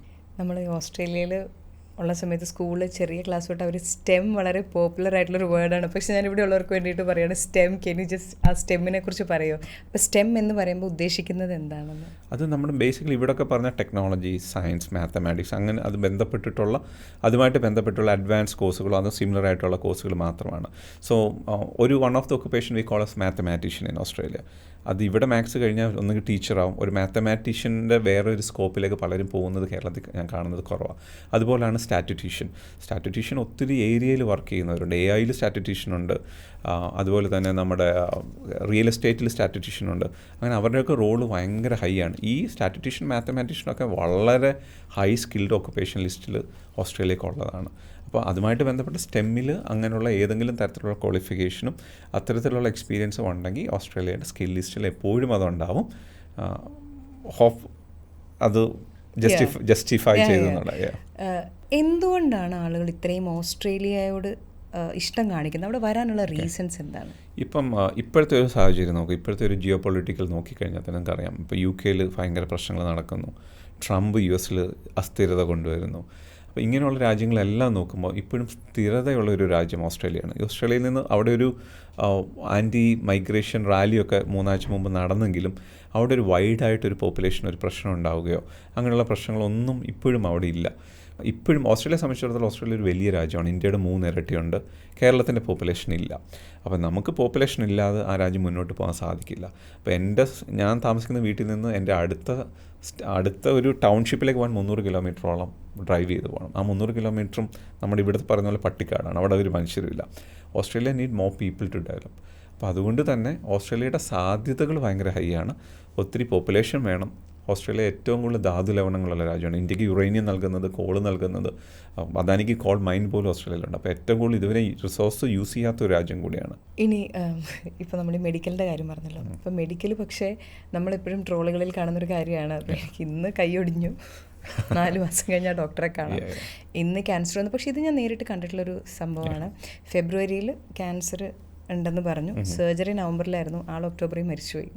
സോ സർജറി വാസ് ഇത് ന്യൂസിലൻഡിലൊരു കഥയാണ്. പക്ഷേ ഓസ്ട്രേലിയയിൽ എങ്ങനെയാണ് മെഡിക്കൽ സിസ്റ്റം എത്രയും പെട്ടെന്ന് ആക്സസിബിൾ ആണോ? ഇന്ത്യയുമായിട്ട് കമ്പയർ ചെയ്യുമ്പോൾ ഒരിക്കലും നമുക്ക് നമ്മുടെ അത്രയും ആക്സസോ കാര്യങ്ങളോ ഒന്നും ഉണ്ടാവില്ല. പക്ഷേ when you compare with Europe, far ബെറ്ററാണ്. ഫോർ എക്സാമ്പിൾ ഇന്ന് തന്നെ ഒരു GPA കാണണമെന്നുണ്ടെങ്കിൽ നമുക്ക് GPAനെ കാണാൻ സാധിക്കും. ഇപ്പോൾ അവിടെ പുതിയതായിട്ട് ഒരു അർജൻറ്റ് ക്ലിനിക് കോൺസെപ്റ്റ് കൊണ്ടുവന്നിട്ടുണ്ട്. ഇപ്പോൾ എന്തെങ്കിലും അർജൻറ്റാണ്, പക്ഷേ നമുക്ക് you are not eligible for നമുക്കൊരു എമർജൻസി ഡിപ്പാർട്ട്മെൻറ്റിൽ പോകേണ്ട അത്ര എമർജൻസി ഇല്ലെങ്കിലും ഈ അർജൻറ്റ് ക്ലിനിക്കിൽ പോയി കഴിഞ്ഞാൽ അന്നേരം തന്നെ GPA കാണാം. മൈനർ സർജറീസും കാര്യങ്ങളും എല്ലാം അവിടെ തന്നെ പെർഫോം ചെയ്യും. ഇനിയിപ്പം 2025 ട്രെൻഡ്സ് എന്തൊക്കെയാണ് ഓസ്ട്രേലിയയുമായി റിലേറ്റഡ് ആയിട്ടുള്ളത്? 2025 ഒരു ചേഞ്ചസും പ്രത്യേകിച്ച് ഓസ്ട്രേലിയ കൊണ്ടുവരുന്നില്ല. അപ്പോൾ എല്ലാവരും വിചാരിച്ചിരുന്നു ഈ ആൻറ്റി മൈഗ്രേഷൻ റാലീസൊക്കെ വന്നപ്പോൾ മൈഗ്രേഷനൊക്കെ കട്ട് ചെയ്യുന്നു. പക്ഷേ ആ മൈഗ്രേഷൻ റാലിക്ക് വേണ്ടി അവർ വെയിറ്റ് ചെയ്തു. കഴിഞ്ഞ very next day prime minister announce ചെയ്തു Australia not going to cut any single seats on Australian migration. Same 1,85,000 seats അവർ അനൗൺസ് ചെയ്തു. അത് കഴിഞ്ഞ വർഷം ഉള്ളതാണ്. അതിനോടൊപ്പം തന്നെ അവർ ഈ ബിൽഡിംഗ് ആൻഡ് കൺസ്ട്രക്ഷൻ ഇൻഡസ്ട്രിക്ക് ഫോക്കസ് ചെയ്തുകൊണ്ട് സ്റ്റേറ്റുകൾ വന്നു കഴിഞ്ഞു. അപ്പം ആദ്യത്തെ റൗണ്ട് ഓൾറെഡി ഒരു മാസം മുമ്പ് കഴിഞ്ഞു. അടുത്ത റൗണ്ട്സ് എല്ലാ 3 മാസം ആയിരിക്കും എന്നുള്ള രീതിയിലാണ് നമുക്കൊരു ന്യൂസ് കിട്ടിയിരിക്കുന്നത്. സ്റ്റേറ്റുകൾക്ക് ഒരു ഇൻട്രീം കോട്ട, ചെറിയൊരു കോട്ട കൊടുത്തു. അവരുടെ ഫുൾ കോട്ട possibly in A month or 2 അവർക്ക് എല്ലാവർക്കും കിട്ടും. So it's same like last year. വലിയ എക്സൈറ്റിംഗ് ആയിട്ട് എന്തെങ്കിലും അനൗൺസ് ചെയ്യാനുണ്ടെങ്കിൽ ബിൽഡിംഗ് ആൻഡ് കൺസ്ട്രക്ഷൻ മാത്രമേ ഉണ്ടാവുകയുള്ളൂ. ദ മോസ്റ്റ് എക്സൈറ്റ്മെൻ്റ് എന്ന് പറയുന്നത് അവർ ഒരു ചേഞ്ചസും ഇത് വരുത്തുന്നില്ല എന്നുള്ളതാണ്. ഇപ്പം താങ്കൾ MIA മൈഗ്രേഷൻ്റെ അവിടെ നോർത്തേൺ ടെറിട്ടറിയുടെ സെക്രട്ടറിയാണ്. അപ്പോൾ അവിടെ ഇരുന്ന് താങ്കൾ ഇപ്പോൾ ഇവിടെ നിന്ന് ഒരാൾ ഓസ്ട്രേലിയയിലേക്ക് പോകാൻ ആഗ്രഹിക്കുന്നുണ്ടെങ്കിൽ അവർക്ക് കൊടുക്കാൻ ആഗ്രഹിക്കുന്ന ഒരു അഡ്വൈസ് എന്തായിരിക്കും? MIA എന്ന് പറയുന്നത് ഞങ്ങളുടെ ഒരു പീക്ക് ബോഡിയാണ്, മൈഗ്രേഷൻ ഇൻസ്റ്റിറ്റ്യൂട്ട് ഓഫ് ഓസ്ട്രേലിയ. അതിൻ്റെ കഴിഞ്ഞ 3-4 വർഷമായിട്ട് ഞാനാണ് എൻ്റെ സ്റ്റേറ്റിൻ്റെ സെക്രട്ടറി. അതൊരു വോളണ്ടറി പൊസിഷനാണ്. അപ്പം ഞങ്ങളുടെ മൈഗ്രേഷനായിട്ടുള്ള ഏജൻസായിട്ട് ലോയേഴ്സ് ആണെങ്കിലും ആ സ്റ്റേറ്റിൻ്റെ ചുമതല എനിക്കാണ്. അപ്പം ഞങ്ങളെ സംബന്ധിച്ചിടത്തോളം അത് ഞങ്ങളുടെ അഡ്വൈസറിയേക്കാളും കൂടുതൽ നമ്മുടെ മൈഗ്രേഷൻ പ്രൊഫഷണൽസിനുള്ള സപ്പോർട്ട് സിസ്റ്റമാണ് അത്. അപ്പോൾ ആസ് എ മാറ ഏജൻറ്റ് എനിക്ക് തരാനുള്ള അഡ്വൈസസ് ഓസ്ട്രേലിയൻ ഇമിഗ്രേഷനാണ് നിങ്ങളുടെ സാധ്യതകൾ, ഇങ്ങനെയാണ് ആഗ്രഹിക്കുന്നതെന്നുണ്ടെങ്കിൽ നിങ്ങൾക്ക് 2 രീതിയിൽ വരാം. ആദ്യം പറഞ്ഞ പോലെ ഒന്നെങ്കിൽ സ്റ്റുഡൻ്റായിട്ട് വരാം, ഇല്ലെങ്കിൽ നിങ്ങൾക്ക് ഇവിടെ തന്നെ എക്സ്പീരിയൻസ്ഡ് ആയിട്ട് വരാൻ പറ്റും. ആദ്യം ഓസ്ട്രേലിയയിൽ നിങ്ങളുടെ ഒക്കുപ്പേഷൻസ് സ്കിൽഡ് ഒക്കുപ്പേഷൻ ആണോ അല്ലെങ്കിൽ നിങ്ങൾക്ക് വരാൻ സാധ്യത ഉണ്ടോ എന്നുള്ളത് നമ്മളെ വിളിച്ച് ചെക്ക് ചെയ്താൽ നമ്മളത് കൃത്യമായിട്ട് പറഞ്ഞു തരും. നിങ്ങൾക്കതിൻ്റെ എക്സ്പീരിയൻസ് എടുത്തു കഴിഞ്ഞാൽ നമുക്ക് 3-4 വർഷങ്ങൾക്ക് ശേഷമോ അല്ലെങ്കിൽ 2 വർഷങ്ങൾക്ക് ശേഷമോ നിങ്ങളുടെ പ്രൊഫൈൽ ബിൽഡ് ചെയ്ത് നിങ്ങളെവിടെ എത്തിക്കാൻ സാധിക്കും. അപ്പോൾ ആദ്യം നിങ്ങൾ എല്ലാവരും ചെയ്യേണ്ടത് നിങ്ങൾ എലിജിബിൾ ആണോ എന്ന് ഉറപ്പ് വരുത്തുക. അതിനുശേഷം എന്താണോ അതിൻ്റെ അച്ചീവ് ചെയ്യേണ്ടത്. ഇമ്മീഡിയറ്റ്ലി ആർക്കും പോകാൻ സാധിക്കില്ല. പലരും ഇംഗ്ലീഷ് ഇല്ലാതെ ഓസ്ട്രേലിയക്ക് കൊണ്ടുപോകാമെന്നൊക്കെ പറയാറുണ്ട്. പക്ഷേ IELTS ഇല്ലാതെ അവിടേക്ക് പോകാൻ സാധിക്കില്ല, അല്ലെങ്കിൽ അതിൻ്റെ സിമിലർ ആയിട്ടുള്ള കാര്യങ്ങൾ. അപ്പോൾ IELTS പ്രിപ്പയർ ചെയ്യുക, നിങ്ങളുടെ പോർട്ട്ഫോളിയോസ് ക്രിയേറ്റ് ചെയ്യുക, അങ്ങനെ പല കാര്യങ്ങളും നമുക്ക് ചെയ്യാറുണ്ട്. ഇറ്റ്സ് ജസ്റ്റ് നമുക്ക് ജനറലി പറയാറുള്ള കോൺടാക്റ്റേഴ്സ്. നമ്മൾ പറയും എലിജിബിൾ ആണോ എന്നുള്ളത്. ഇന്ന് നമ്മളെ കണ്ടെന്ന് വെച്ചിട്ട് നാളെ പോകാൻ പറ്റില്ല. ഇറ്റ് മേ ടേക്ക് ഇയേഴ്സ്, 2-3 വർഷങ്ങളൊക്കെ എടുക്കുന്ന പ്രോസസ്സാണ്. അപ്പോൾ നിങ്ങളെ നമുക്ക് ബിൽഡ് ചെയ്ത് തരാൻ പറ്റും.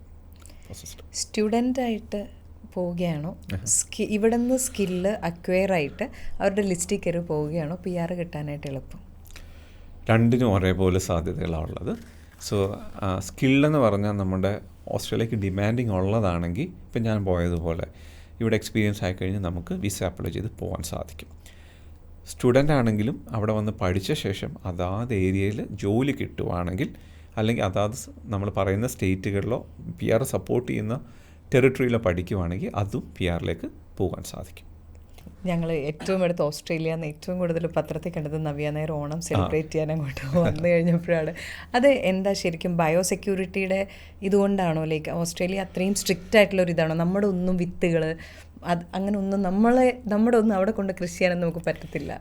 ഓസ്ട്രേലിയ ക്ലൈമറ്റ് എൻവയോൺമെൻറ്റ് ഏറ്റവും കൂടുതൽ റെസ്പെക്റ്റ് ചെയ്യുന്ന ഒരു രാജ്യമാണ്. അപ്പോൾ വെളിയിൽ നിന്നൊന്നും അവിടേക്ക് എത്താൻ അവർ യാതൊരു കാരണവശാലും അവർ സമ്മതിക്കില്ല. കാരണം നമ്മൾക്ക് കാർഷികമായിട്ട് വളരെയധികം വിപണിയുള്ളൊരു രാജ്യമാണ്. ഇപ്പം നമ്മൾ ബാലിയിലൊക്കെ പോയിട്ട് തിരിച്ച് കയറുമ്പോൾ നമ്മളൊരു പരവതാനിയിലൂടെ നടക്കും. അത് മൊത്തം സാനിറ്റൈസ് ചെയ്തേക്കുന്ന ഒരു പരവതാനിയാണ്. കാരണം ഇന്തോനേഷ്യയിൽ കുളമ്പ് രോഗമുണ്ട്. ഇന്ത്യയിലും പലപ്പോഴും ഉള്ള സാധനം. ഈ കുളമ്പ് രോഗം നമ്മുടെ ചെരുപ്പിലോ ഫാമിലോ പോയോ അല്ലെങ്കിൽ മണ്ണിൽ നിന്ന് വിട്ടിട്ട് ഓസ്ട്രേലിയൻ മണ്ണിലേക്ക് എത്താതിരിക്കാനാണ്. കാരണം ഓസ്ട്രേലിയൻ ബീഫാണ് ലോകത്ത് ഏറ്റവും കൂടുതൽ കയറ്റുമതി ചെയ്യപ്പെടുന്ന ഒരു ബീഫ്. അപ്പോൾ ആ കുളമ്പ് രോഗം ഓസ്ട്രേലിയൻ കാലികൾക്ക് വന്നു കഴിഞ്ഞാൽ ആ ഇൻഡസ്ട്രി തകരും. അതുപോലാണ് ഈ മുന്തിരിയിലുള്ള ചില തരം ഇൻഫെക്റ്റഡ് വരാൻ സാധ്യതയുള്ള ചില ഫംഗസസുകൾ. ഇത് പ്രകാരം ഓസ്ട്രേലിയയിൽ വന്നു കഴിഞ്ഞാൽ ഓസ്ട്രേലിയയുടെ വിനിയാർഡ്സ് ഏറ്റവും കൂടുതൽ ബ്യൂട്ടിഫുൾ വൈൻസ് ഉണ്ടാക്കുന്നത് നമ്മളാണ്. അത് മൊത്തം നശിച്ചു പോകും. അപ്പോൾ ഇതുപോലെ മുല്ലപ്പൂവിൽ വരുമ്പോഴും മുല്ലപ്പൂവിലും നമ്മൾ സുഗന്ധം മാത്രമായിരിക്കത്തില്ല, അത് പലപ്പോഴും പല രീതിയിലുള്ള അണുക്കളെയോ അതുമായിട്ട് ഫംഗസിനെയോ അവിടെ ഓസ്ട്രേലിയക്ക് കൊണ്ടുവരും. അതുകൊണ്ട് ഒരു തരത്തിലുള്ള ഫ്രൂട്ട്സും ഒരു തരത്തിലുള്ള ജീവനുള്ള കാര്യങ്ങളോ ഇൻക്ലൂഡിങ് ഫ്ലവേഴ്സ് ഒന്നും ഓസ്ട്രേലിയക്ക് കൊണ്ടുപോകാൻ സാധിക്കത്തില്ല. ഇനിയും പ്രത്യേകിച്ച് പേരൻസൊക്കെ വിസിറ്റിംഗ് വിസയിൽ വരുവാണ്, ഇങ്ങനെയുള്ള കാര്യങ്ങൾ കൊണ്ടുവന്ന അവിടെ വെച്ച് എയർപോർട്ടിൽ വെച്ച് തന്നെ അവരുടെ വിസ ക്യാൻസലാക്കി തിരിച്ചു വിടാനുള്ള ഒരു സ്പെഷ്യൽ പവറോടുകൂടെ ഒരു 3 വർഷം മുമ്പ് അവിടുത്തെ ആൾക്കാർക്ക് അവിടെ നിൽക്കുന്ന ബോർഡർ പ്രൊട്ടക്ഷന് ഓസ്ട്രേലിയൻ ഗവൺമെൻറ് അനുവദിച്ച് കൊടുത്തിട്ടുണ്ട്. അത് പ്രകാരം പലരുടെയും വിസ റദ്ദാക്കി തിരിച്ച് വിടാറുണ്ട്. അപ്പോൾ എപ്പോഴും ഒരു അഡ്വൈസ് ഉള്ളത്, നിങ്ങൾ എന്താണോ കൊണ്ടുവരുന്നത് നിങ്ങളത് ക്രോസ് ചെക്ക് ചെയ്തിരിക്കണം, എന്ത് കൊണ്ടുവരാൻ പാടുണ്ട്, എന്ത് കൊണ്ടുവരാൻ പാടില്ല എന്നുള്ളത്. ഇനി ഓസ്ട്രേലിയയുമായി റിലേറ്റഡ് ആയിട്ടുള്ള റീസെൻ്റ്ലി നടന്നുകൊണ്ടിരിക്കുന്ന അല്ലെങ്കിൽ നിങ്ങൾ ഏറ്റവും കോമൺ ആയിട്ട് കേൾക്കുന്ന 1-2 സ്കാമും കൂടി പറയണം. കാരണം ഈ കാണുന്നവർ ഒരുപാട് പേര് ഇത് ആഗ്രഹിക്കുന്നവർ ഈ ഏജൻസി അല്ലെങ്കിൽ മറ്റ് ഏജൻസി എന്ന് കരുതുന്നവരായിരിക്കും. ഏറ്റവും വലിയ ഇപ്പോഴത്തെ തട്ടിപ്പ് ഏജ്ഡ് കെയറേഴ്സിനെ കൊണ്ടാകുമെന്ന് പറഞ്ഞിട്ടാണ്. അത് 2-3 വർഷമായിട്ട് തുടങ്ങിയതാണ്. ഈ കെയറർ വിസ ഓസ്ട്രേലിയ ഓപ്പൺ ആക്കി എന്നുള്ളത് സത്യമാണ്. പക്ഷേ ഈ UK കാണുന്ന പോലെ വലിയൊരു തരത്തിലുള്ള ഒരു അളവിലുള്ള കെയറേഴ്സിനെ ഓസ്ട്രേലിയക്ക് ആവശ്യമില്ല, നമ്പേഴ്സ് ആവശ്യമില്ല. ഈ ഓസ്ട്രേലിയക്ക് കെയറർ വിസ എംപ്ലോയർ സ്പോൺസർ ചെയ്യുന്നതാണ്. എംപ്ലോയർ ഉണ്ടെങ്കിൽ മാത്രമാണ് കെയർ വിസയ്ക്ക് പോകാൻ സാധിക്കുകയുള്ളൂ. അങ്ങനെ ഒരു എംപ്ലോയറിനെ കൊടുക്കാമെന്ന് പറഞ്ഞ് GCC മുതൽ ഈ കൊച്ചി മുതൽ എല്ലാ സ്ഥലങ്ങളിൽ നിന്നും 4, 5, 6 ലക്ഷം രൂപ മേടിച്ച് വെച്ചിട്ട് വർഷങ്ങളായിട്ട് പറ്റിക്കുന്ന ആൾക്കാരുണ്ട്. അപ്പോൾ എൻ്റെ ഒരു അഭിപ്രായത്തിൽ ഞങ്ങൾ ഒത്തിരിയായിട്ട് ഇത്തരം വിസകൾ ചെയ്യുന്ന ആൾക്കാരാണ് എംപ്ലോയർ സ്പോൺസർഷിപ്പ് വിസ. എൻ്റെ ഒരു അഭിപ്രായത്തിൽ എൻ്റെ അറിവിൽ 2-3 ആൾക്കാരാണ് ഇതുവരെയെങ്കിലും കേരളത്തിൽ നിന്ന് ജെനുവിനായിട്ട് ഒരു ഏജ്ഡ് കെയർ വിസയിലോ അല്ലെങ്കിൽ കെയറർ വിസയിലോ അവിടെ എത്തിയേക്കുന്നത്. അപ്പോൾ അത്തരത്തിലുള്ള വിസകൾ പൊതുവായിട്ട് എങ്ങും അവൈലബിൾ അല്ല ഓസ്ട്രേലിയയിൽ. ഇനി നിങ്ങളുടെ കയ്യിൽ നിന്ന് ആരെങ്കിലും അത്തരത്തിൽ പൈസ മേടിച്ചിട്ടുണ്ടെങ്കിൽ ഓസ്ട്രേലിയയുള്ള എംപ്ലോയറിൻ്റെ ഒരു നമ്പർ ഇങ്ങ് മേടിക്കുക, അത് കൊടുക്കാമെന്ന് പറഞ്ഞ് ഒരു 10-15 രൂപത്തിൽ ഓസ്ട്രേലിയക്ക് വിളിക്കാൻ അവരെ ഡയറക്റ്റിൽ വിളിച്ച് അവർ പറയും ഇങ്ങനെ ഒരാളെ നമ്മൾ ഏൽപ്പിച്ചിട്ടുണ്ടോ. ഇനി അവരെ വിളിക്കാൻ പറ്റുന്ന നിങ്ങളുടെ ലാംഗ്വേജ് കൊള്ളത്തില്ലെങ്കിൽ നിങ്ങളുടെ നാട്ടിൻ്റെ അപ്പുറത്തെ ഇപ്പുറത്തുള്ള ആരെങ്കിലുമൊക്കെ ഓസ്ട്രേലിയ കാണും, അവരോട് പറഞ്ഞാൽ അവരെ വിളിച്ചിട്ട് കൃത്യമായിട്ട് നിങ്ങളോട് പറഞ്ഞു തരും അവർ ഇത്തരത്തിലുള്ള വിസ ചെയ്യുന്നുണ്ട് എന്നുള്ളത്. ഇപ്പോൾ എൻ്റെ സുഹൃത്ത് തന്നെ അവരുടെ കയ്യിൽ നിന്ന് കാശ് പോയി ഏറ്റവും പറ്റിക്കപ്പെട്ട് കഴിയുമ്പോഴാണ് ഇവർ നമ്മുടെ അടുത്ത് വന്ന് പറയുക. അപ്പോൾ ഞാനിതൊക്കെ ജോലി ചെയ്യുന്നുണ്ടെന്ന് അവർക്കറിയാം, ഇത്ര ഏരിയയിലാണ് വർക്ക് ചെയ്യുന്നതെന്നും. പക്ഷേ നമ്മളവിടെ ഇത്തരം കാര്യങ്ങളൊക്കെ അവസാന നിമിഷമാണ് അവർ നമ്മളോട് പറയാറുള്ളത്. രണ്ടാമതുള്ളതാണ് ഫാമിലേക്ക് വെയർഹൗസ് ഫാമിലേക്ക് ഓസ്ട്രേലിയക്ക് ആളെ ആവശ്യമുണ്ടെന്ന് പറഞ്ഞിട്ട് ലക്ഷങ്ങൾ മേടിക്കുന്നത്. അങ്ങനെ ഒരു ഒക്കുപേഷൻ ലിസ്റ്റിൽ തന്നെ വെയർഹൗസ്, ഫാം ഹൗസ് അവിടേക്കുള്ള ജോലികളൊന്നും ഇന്ത്യൻ പാസ്പോർട്ടിന് എലിജിബിൾ അല്ല. അപ്പോൾ നിങ്ങൾക്ക് അവിടെ പിന്നെ ന്യൂസിലൻഡ് ഉള്ളതെന്ന് പറഞ്ഞിട്ടറിയാം, നമ്മുടെ ഒരു ചുറ്റുമുള്ള തോങ്ക, ഫിജി മുതലുള്ള ഐലൻഡ് കൺട്രികളുണ്ട്. ആ ഐലൻഡ് കൺട്രികൾക്ക് വേണ്ടി മാത്രമുള്ള ഒരു വിസ സ്കീമാണ് സീസണൽ വിസ പ്രോഗ്രാം. അപ്പോൾ അവരുടെ അഗ്രികൾച്ചർ ലാൻഡിലേക്കൊക്കെ സീസണലായിട്ട് മാങ്ങ, ഈ പറഞ്ഞ ആപ്പിൾസ്, ഇതുങ്ങളുടെ ഫാമിലെ ജോലിക്ക് വേണ്ടി മാത്രം കൊണ്ടുവരുന്നൊരു വിസയാണ്. അത് ഇന്ത്യക്കാർ എലിജിബിളാണെന്ന് പറഞ്ഞിട്ട് ഇവരെ വളരെയധികം പറ്റിക്കപ്പെടാറുണ്ട്. മൂന്നാമത്തെ വിസയാണ് ഈ വിസിറ്റിംഗ് വിസയിൽ വന്നിട്ട് അവിടെ ജോലി തരാമെന്ന് പറഞ്ഞ ഒരു വലിയൊരു ഏജൻസി കേരളത്തിൽ തന്നെ ഉണ്ട്. അവർ തിരുവനന്തപുരം ബേസ്ഡാണ്, ഇപ്പോഴും ഉണ്ട്.